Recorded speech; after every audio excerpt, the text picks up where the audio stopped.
Hello, so this is Bipolar Diaries number 6. Just fix the light, it's too much.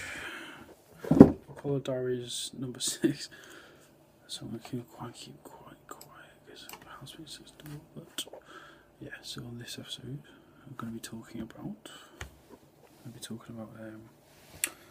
bipolar and coping mechanisms from my own personal perspective, and then just make some general ideas for decent coping mechanisms, I guess. So, for me, one of my main coping mechanisms to dealing with the negative sides of the illness is visual art, writing, poetry mostly,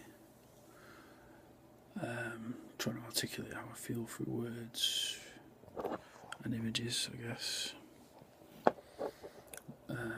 I should do more exercise. That's a common one that many people talk about a lot. I should really do it myself more, I feel.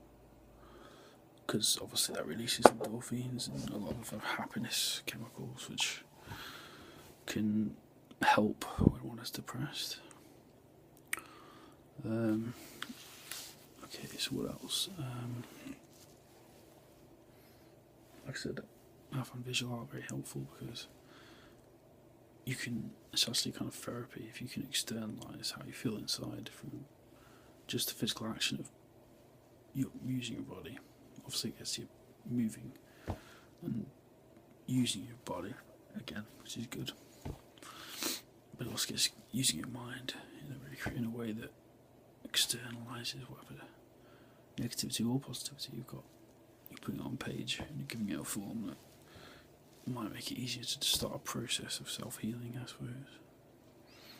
Like I'm using a therapeutic setting, it's quite a precedent for that in terms of art therapies, so it's good.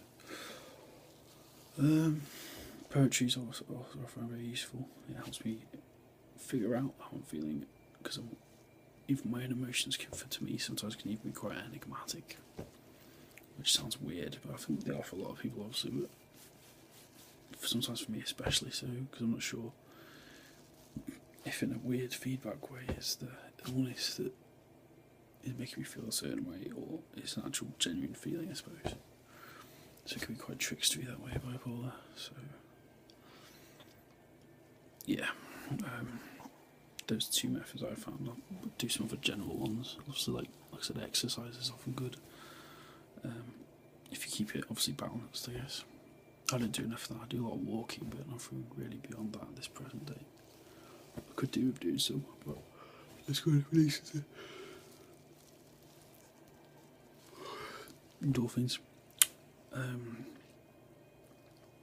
Trying to focus on positives is probably a good thing in general. So you could do that many different ways. It could be do it through music, even like make a song about why you want to stick around, what positive emotions you might feel, negative emotions you might feel, just as a process of healing. By going into it, diving into it as a therapeutic self method. And same thing with poetry, really. Listen to music you like. And by that I don't mean ruminate over sad music, because I have a tendency to do that sometimes, but it doesn't really help. Try and focus on music that, not necessarily smoshy music, but something that's got positivity at its core, I guess.